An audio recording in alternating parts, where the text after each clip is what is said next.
서해 피격 첫 재판. 박지원, 서훈, 서욱 등 첫 재판에 오늘 출석을 합니다. 함께 보시죠. 서훈, 박지원, 서욱. 공무원 숨진 날, 다음 날 보안 유지를 지시.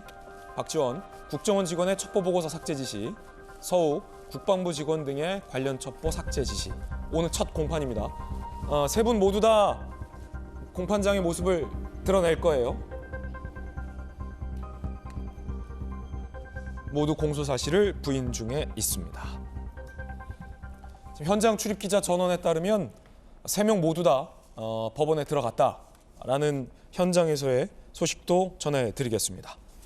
이게 참 뭐랄까, 김영주 의원님, 네.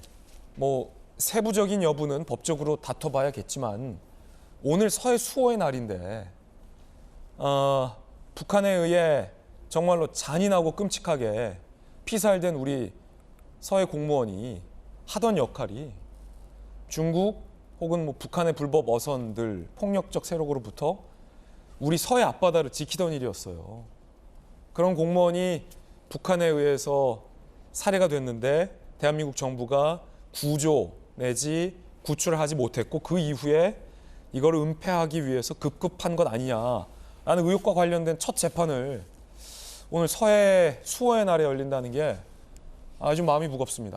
말씀하셨다시피 매우 공교롭게 같은 날짜라서 저 또한 마음이 좀 무겁습니다. 네. 실제로 보면 결과적으로 정치를 하는 사람들 또 국가 고위직 공무원들은 항상 정신을 차려야 될 것이 자기가 누구를 위해서 무엇을 위해서 일을 하고 있는가를 한시도 잊어서는 안 됩니다. 예.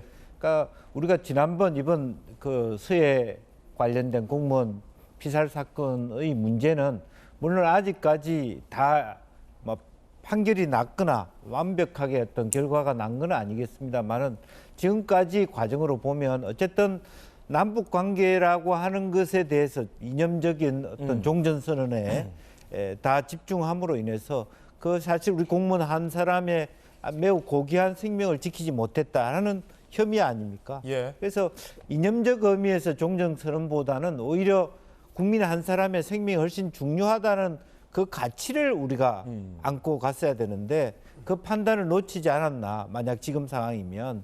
결과적으로는 뭐 박지원, 서욱, 서훈 이 세 사람이 어떤 내용을 했는지는 뭐 말하자면 재판 속에서 밝혀지겠습니다만은 그런 의미에서 지난 정부에서도 서해 수호의 날에 계속 대통령이 불참했다든지 메시지만 냈다든지 이런 부분들이 있어서 많은 유가족들의 아픔들을 더욱더 이제 가중시키는 부분이 있었습니다.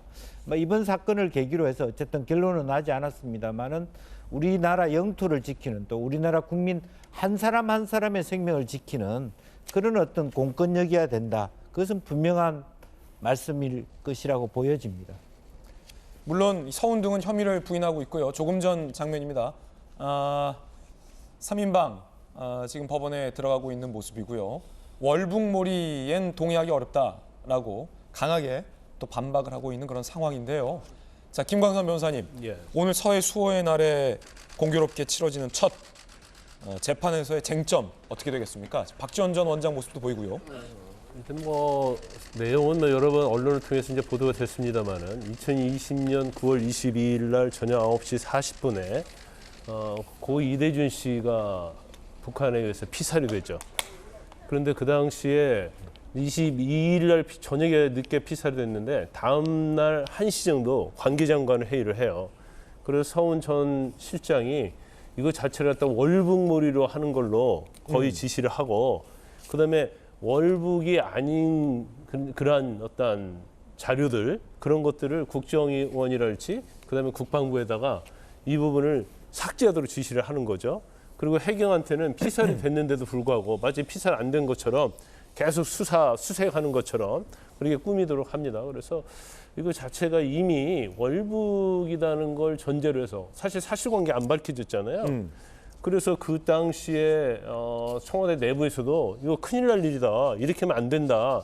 실무자들이 이렇게 반대를 했다는 거고 또 국정원 내에서도 그랬다는 거 아니에요? 이걸 삭제하면 안 된다고 그렇게 반대를 했음에도 불구하고 이걸 밀어붙인 거죠. 예. 더군다나 해경을 통해서 뭐 보도자료도 월북인처럼 내게 하고 월북이 아니라는 그런 증거들이 여러 가지 있었음에도 불구하고 이걸 삭제하거나 아니면 이걸 다르게 해석해가지고 월북으로 단정지어서 몰아간 거예요. 그러다 보니까 이거 자체에서는 직권남용이고 요 공문서를 삭제하도록 했으니까 이 부분도 이제 죄가 되는 거죠. 그래서 이와 관련해서 수사를 받는데 아마 서훈 국정원장은 뭐 월북몰이 한 게 아니고 단지 안보 어떤 유지를 위해서 예. 비밀 외부로 나가면 안 되기 때문에 내가 어떻게 보면 함구하게 한 것이다.